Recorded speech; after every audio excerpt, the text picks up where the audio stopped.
wildest water park, the party has never been hotter. Tell me you did not replace our old lifeguards with strippers. Water certified strippers.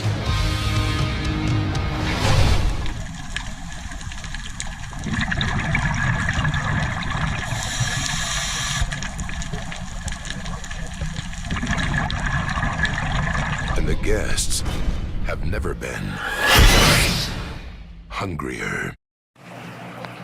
All right, guys, welcome back. Joe again here from Third World Aquatics in another video. Here we go, January 2022, and we're off and running for the next video of the year. I tell you what, December was pretty rough in this household. Even I caught the COVID, man. I was down for probably 16, 17 days. Man, I tell you what, I don't wish that upon anybody. Mommy, I got bit. It was a piranha. It was not a piranha. So, looks like we're finally breaking through, and the energy levels are starting to come back up. So I'm hoping to kind of get back on a lot of the projects that I've got going on down here in the basement. And the first one of the year right now is setting up another tank right above this guy right here. This is a 240-gallon frag tank that's been running for about 1 year now. This thing is 8 foot long, 3 feet front to back, and 16 inches tall. Now it is a frag tank, obviously for the for grow out of corals, but we threw it together last year, and I thought, let's just throw some stuff in here. And if you remember, a lot of these fish came from Jonathan when we picked up that 12-foot tank right over here, which also is standing by. The goal right now is to get this tank here, another frag tank, an 8-footer, up here on the top of the racking system, because what I want to do is take a lot of these guys and throw them up here. And now this tank is going to end up being the new red belly piranha tank, which... Oh my, yeah, that's right. Oh my. Excuse me, but is that a fucking piranha? 8 of them, probably 6-7 inches in length. They're coming from the Ohio Fish Rescue. And 3 more are coming from Don's place. And he's got, oh man, those things have got to be pushing 10, 11 inches in length. And same thing, they've got to go. So the goal is to put all 11 here in this 240-gallon frag tank, and then take a lot of these guys, put them up here, which I started kind of prepping the scene already. This is another frag tank. This one, though, is 24 inches front to back. Same thing, 8 foot in length, 16 inches tall. So the other day, what I did was I took this pipe and I cut it off. Somebody had a 1-inch pipe attached to the 3 1-inch supplies coming off from the overflow box on the inside. And what I want to do is take all 3 of those and drop them into an 1.5-inch pipe. So what I did was I went ahead and cut this off the other night, 1.5 inches. Went through my stash and started to get some parts and pieces together. But one of the things I noticed right off the rip was this reducer here is too big. Because even by the time I glue everything together here, and even if I cut this back, I don't have the real estate required so that the 1.5-inch pipe is just a tad higher than the bottom of the tank. So I need to go get another reducer, and hopefully they make something here at Home Depot or sell something that can just fit within this groove right here. So I'm going to be looking into that pretty soon. So that's the goal, is to step these 3 up to 1.5 inches, and those will be the supply lines for this 180-gallon tank, which is going to go right up top here. Now, the other night I went ahead and already started cutting the boards. We're going to go ahead and put these within the shelving system to help hold the tank.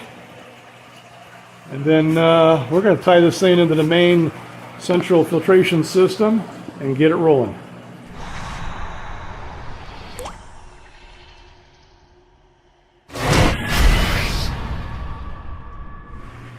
Alright guys, so what I did was I took the 1-inch to 1.5-inch reducers and cut off about almost a 1/2 inch with the portaband.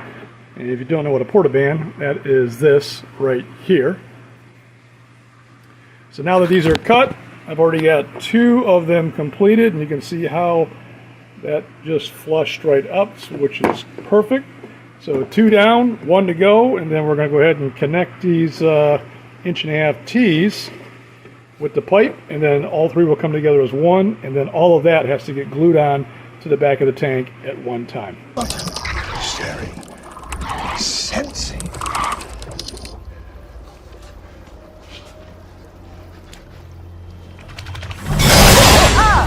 God, don't do that!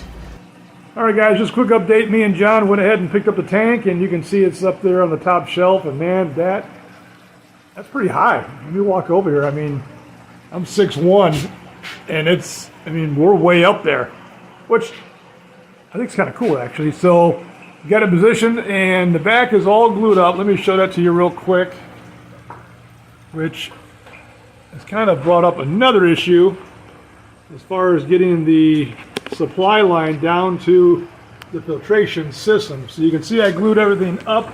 Oh, good for you! It's coming from the 3 overflow boxes. So what I'm doing right now is I'm just kind of doing some quick layout of how we've got to get down to the filter.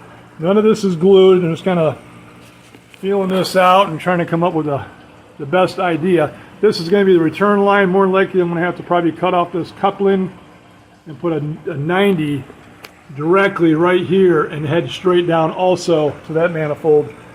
But let me show you where the problem is with this supply line. As that comes down, like I said, I've got a valve there, so I'll have the ability to stop it through on a quick 45. But here's where the problem lies. I need to get into the sump, and there's really no easy way to do this because of the 2 lines that are coming from the 240. So after staring at this for a while, I think the only thing to do is, unfortunately, I'm going to have to cut both of these pipes here and create a manifold for all of them to come together, which in this case is probably going to be 4 T's, which is going to look something like this here. So not only do I need to cut this pipe here, it needs to get shifted over and eventually connect to this so that this can connect to this.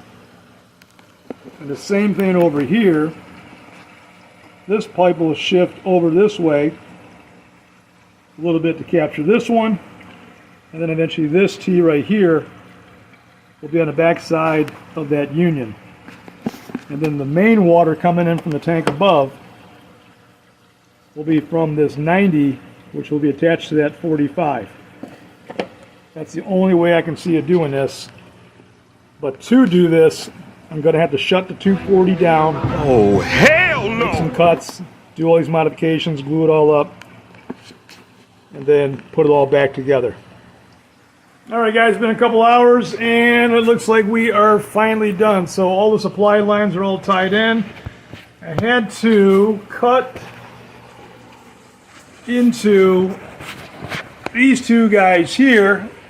That's why you're seeing the couplings. I had to take them to the right about 4.5 inches so that it would catch these 2 T's here. Then I had to cut here and here on the existing pipe, and also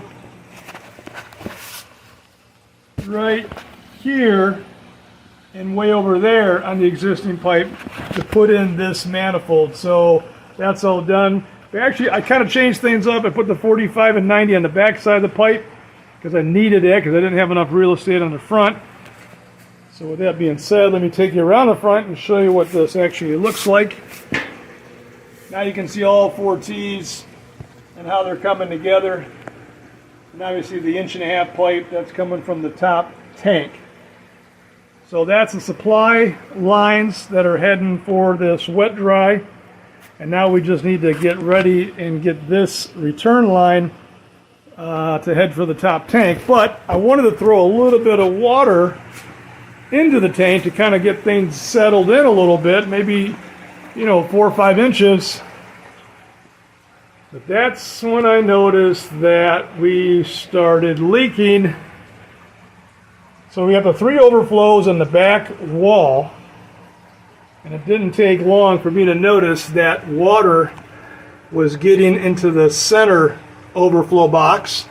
And that's not good, because I mean, obviously we want overflows for multiple reasons, but the last thing you want is for water to be kind of weeping through right here. Probably the biggest reason is for the fact that if we ever lost power, that pipe back there, which is probably right about here, technically that water would not stop at the bottom of the weir. It would continue walking down till it got right here. And this being a 180-gallon tank, conceivably that's about 90 gallons of water that's heading for the wet dry, and that would be very bad. So I'm going to go ahead and drain what little water we have in here, only about a ½ inch, maybe 3/4, and I'm going to put on some Weldon 16, and that should do it. Let's all get wet and wild! All right, guys, we've arrived at Ohio Fish Rescue, and here are the red belly piranhas down here in what looks to be maybe like a 45 gallon tank. So we were supposed to get 7, but Josh told me the other night that 1 didn't quite make it. He ended up being a 5-star dinner. Cannibalism. They must have fought each other to survive. So look, we're only going to be bringing home 6. But all of these guys are easily probably 6 to 7 inches in length. So we'll go ahead and start packing these up. Take them home. That is what natural selection's all about. All right, guys, the 6 piranhas are in the 240-gallon tank. Looks like they did pretty well during the night. Everybody seems to be pretty settled in with no issues. We definitely got to do some aquascaping on this tank. I kind of tore it up when I removed all the fish that were living in here, and a lot of those got raised into the upper tank or got pushed into the 720. So we'll go ahead and dress this out probably before the day's out. But for now, let's head over to Don's house and grab the 3 remaining big boys. There's something in the water! All right, guys, we made it to Don's house, and here is the red belly piranha tank, 125-gallon tank, and it's got to get broken down. And also with the black piranha, which we did a video on this one probably about almost 2 years ago. Obviously, it's got a lot of algae going on the front tank, but if you come over here, I can show you a good view of him. And there he is, and he's every bit of 10 inches. So he needs to go also, but that's not going to be today, probably another week or 2. I'm going to come back and grab this particular guy. We'll get something ready for him back at the house. But today, it's all about the 125. This has to get broken down, because what they're going to do is they're going to carpet this whole room. This is where the new kitchen is going. You can see they got the cabinetry just kind of sitting there in place. They're getting ready to get this mounted this week, upper and lower in cabinetry, but I think if I remember, this is all going to get tiled, and then the rest of the room is going to get carpeted. So everything down here has got to go, but the big one obviously has got to get the 125 out of the way. So we're going to scoop up these massive red belly piranhas. They've been probably here about 3 years now, and I tell you what, they're definitely 10 inches, and this seems to be the brute of the tank right here. A protruding jawbone with large chomping muscles means that when the mouth is closed, the triangular teeth from both jaws lock together like a bear trap. It's got some hair algae going on, but that's all right. It kind of looks kind of cool, very natural looking. So we're going to scoop these guys out, take them back, and hopefully they are good tank mates with the 6 that are standing by. So I guess we'll start throwing some water in the barrel and get ready to start scooping and start traveling home. All right, guys, it's been about 12 hours, and everybody seems to be settling in pretty good. do a little bit of aquascaping, move some stuff around with the rocks, gravel, and the plants. A lot of the pothos plants actually died off during setting up of this upper tank here, where all the Severums and Oscars are presently hiding in the 180, because obviously we had to set that up to free up this 240. But I give it probably 10-15 days. All these plants are going to start exploding at the top of the tank, so I'm not too worried about that. But other than that, everybody seems to be pretty settled in. I actually fed them yesterday, and I tell you what, they ate pretty good, so that brings the temperament down a little bit, and they're not fighting for territorial areas, because why fight when you got a nice full belly? So far everybody seems to be doing pretty good, and we're going to watch them for the next couple of days and just keep them nice and fat and happy. Piranha hunt in packs, not for protection, but for overwhelming force. They're organized, methodical. The first bite draws blood, the blood draws the pack. So there it is, 240-gallon Piranha tank set up, and it looks pretty good. So we'll keep you up to speed on this tank as the months go by. All right, guys, till then, we'll see you in the next video. We're out of here.